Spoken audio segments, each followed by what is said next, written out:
You ask Tiger to calculate. This deals with finding the midpoint between 2 points. The midpoint between the 2 points is -12, -55. Let's solve it step by step. Plot the 2 points and calculate the midpoint using the formula. The coordinates of point 1 are, x1 equals -18, y1 equals -81. The coordinates of point 2 are, x2 equals -6, y2 equals -29. PM represents the midpoint of the 2 points.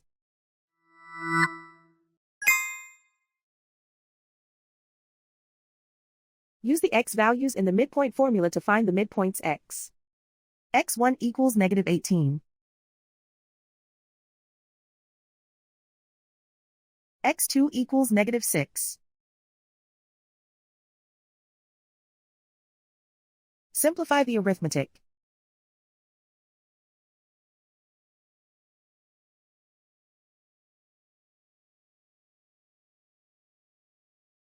Use the y values in the midpoint formula to find the midpoints y.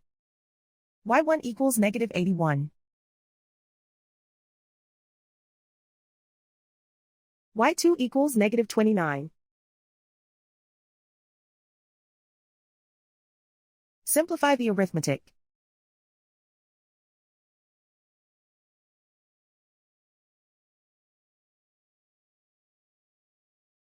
And so, the midpoint is -12, -55.